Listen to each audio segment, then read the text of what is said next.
Muy buenos días, queridos amigos, estimados hermanos. Hoy es lunes 14 de octubre del año 2024 y vamos a reflexionar la lección de escuela sabática que se titula La palabra hecha carne.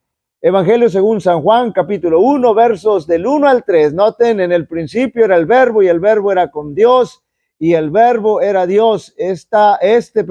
Era en el principio con Dios. Todas las cosas por él fueron hechas y sin él nada de lo que ha sido hecho fue hecho. Y aquel verbo, versículo 14 ahora, del mismo capítulo 1, y aquel verbo fue hecho carne y habitó entre nosotros y vimos su gloria, gloria como del unigénito del Padre, lleno de gracia y de verdad. El término logos fue un concepto bastante utilizado antes de Cristo por los grandes filósofos. Ya existían varias corrientes filosóficas donde fundaban su propia concepción racional de la estructura del universo, de la lógica y de la razón. Uno de estos filósofos clásicos que sobresale al respecto fue Platón, cuya perspectiva filosófica era que consistía en dividir la realidad en dos ámbitos, la celestial e inmutable. Noten bien, donde existe la perfección absoluta, la terrenal, y la otra era la terrenal, totalmente antagónica con relación a la celestial, porque decía él, es decir, Platón, es perecedera y cambiante, es una copia plenamente imperfecta de la de arriba. El asunto es que algunas corrientes filosóficas identificaron a logos como un intermediario abstracto entre las formas eternas y las terrenales, que son perecederas, dos dimensiones totalmente antagónicas. Sin embargo, Juan jamás tiene esa corriente filosófica en mente. Él presenta al logo como a Jesucristo. El verbo fue hecho carne, dice, que se hizo carne para habitar entre nosotros. Esa era realmente la plena presentación de Juan respecto a logos, a la palabra, el verbo. Y quiero seguir resaltando lo que Juan dice, que se hizo carne, no fue creado, no fue un ser creado, no fue la primera creación de Dios, porque el logo es eterno, siempre ha existido, no tiene principio ni fin, pero decidió en algún momento hacerse carne con el propósito bien definido de poder estar entre nosotros. Por lo tanto, la encarnación del Logos es un gran misterio para la mente humana porque no tiene la capacidad de comprenderlo. Juan utiliza el concepto logos para designar a Cristo, quien vino para revelar el carácter, la mente y la voluntad del Padre.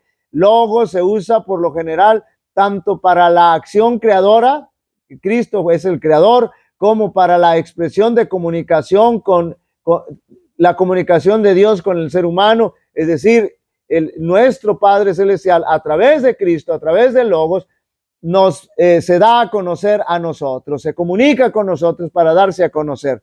Por eso para Juan el Logos es la palabra de Dios, es decir, Dios se comunica con nosotros mediante el Logo, pero para ello, tenía que hacerse humano. Dios se hizo uno de nosotros, es decir, se humanó. En otras palabras, el Dios eterno se hizo humano para poder estar con nosotros, hablarnos y revelarnos al Padre. El Dios eterno, el Logos, se hizo humano para tabernacular, noten bien, con nosotros. Esta expresión se remonta a cuando Dios le pide a Moisés que le haga un santuario, porque quiere habitar con ellos, quería habitar con ellos, quiere ser su vecino, quería tabernacular con ellos, tener su carpa y vivir con ellos. Cristo puso su morada entre nosotros, levantó su tienda entre nosotros, acampó entre nosotros, por eso llegó a ser Dios con nosotros.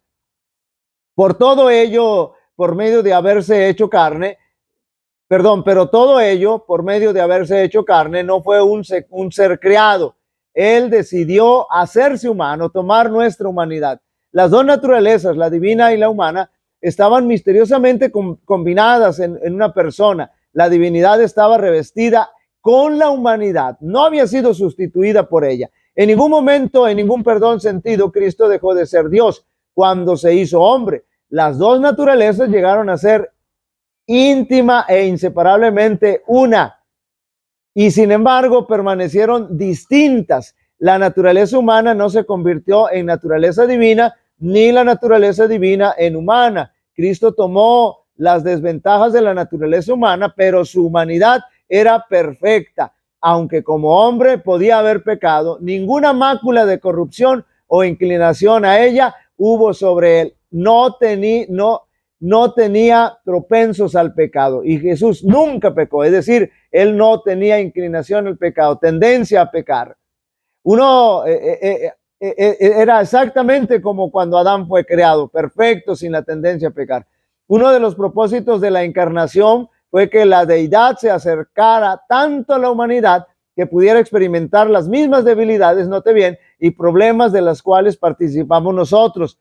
Cristo lo hizo, quedó capacitado para llegar, cuando Cristo lo hizo, quedó capacitado para llegar a ser nuestro sumo sacerdote y representarnos ante el Padre. Cuán importante es entonces poder comprender y ver el amor de Dios en todo este proceso para concretar la salvación de la raza caída. Cristo voluntariamente tomó la naturaleza humana, lo hemos dicho reiteradas veces. Fue un acto suyo y por su propio consentimiento revistió su divinidad con la humanidad. Él había sido siempre como Dios, pero no apareció como Dios. Veló las manifestaciones de la deidad que habían producido el homenaje y originado la admiración del universo de Dios. Fue Dios mientras estuvo en la tierra, pero se despojó de la forma de Dios, note bien, y en su lugar tomó la forma y la figura de un hombre. Anduvo en la tierra como un hombre, por causa de nosotros se hizo pobre para que por su pobreza pudiéramos ser enriquecidos. Nosotros puso a un lado su gloria y su majestad. Era Dios, pero por un tiempo se despojó de las glorias de la forma de Dios, aunque anduvo como pobre entre los hombres, repartiendo sus bendiciones por doquiera que iba. A su orden, legiones de ángeles habrían rodeado a su Redentor y le hubieran rendido homenaje. Ellos nomás estaban listos para recibir la orden, pero anduvo por la tierra sin ser conocido, sin ser confesado por sus criaturas, salvo pocas excepciones.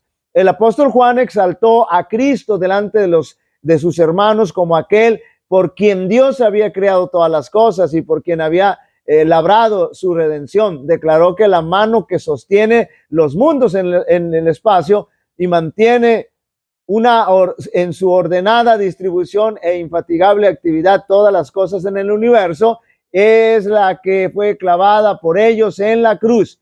El Hijo de Dios se humilló para levantar al caído. Por ello dejó los mundos celestiales que no han conocido el pecado. Las 99 le amaban y vino hasta la tierra para ser herido por nuestras rebeliones y molido por nuestros pecados. Fue hecho en todas las cosas semejante a sus hermanos. Se revistió de carne humana, igualándose a nosotros. Él sabía lo que significaba tener hambre, sed, cansancio. Fue sustentado por el alimento y refrigerado por el sueño. Fue un extranjero y advenedizo sobre la tierra en el mundo, pero no del mundo. Tentado y probado como son los hombres en la actualidad, vivió sin embargo una vida libre de pecado, lleno de ternura y compasión, simpatía, siempre considerado por los demás, representó el carácter de Dios. Y aquel verbo fue hecho carne, note bien, fue hecho carne, no fue creado. Y aquel verbo fue hecho carne y habitó entre nosotros, lleno de gloria y de gracia, y verdad. Es decir, Emmanuel, Dios con nosotros. Cristo es el resplandor de la gloria del Padre. Vino al mundo como su luz, vino a representar a Dios ante los hombres, y de él está escrito que fue ungido el Espíritu Santo, ungido de Espíritu Santo y de potencia, y anduvo haciendo bienes. En la sinagoga de Nazaret, el Espíritu dijo: el Espíritu del Señor es sobre mí, por cuanto me ha ungido para dar buenas nuevas a los pobres. Me ha enviado para sanar a los quebrantados de corazón, para pregonar a los cautivos libertad y a los ciegos vista, para poner en libertad a los quebrantados, para predicar el año agradable del Señor. Queridos amigos, Y hermanos, la palabra fue hecha carne, el logos, el verbo, es decir, Jesús, asumió la humanidad por amor a nosotros para poder habitar entre nosotros y ofrecer su vida en sacrificio a fin de que nosotros pudiéramos ser redimidos del pecado. Jehová te bendiga y te guarde. Jehová haga resplandecer su rostro sobre ti y tenga de ti misericordia. Jehová alce sobre ti su rostro y te dé paz. Y pondrán mi nombre sobre los israelitas y yo los bendeciré. Dios bendiga a cada uno de vosotros.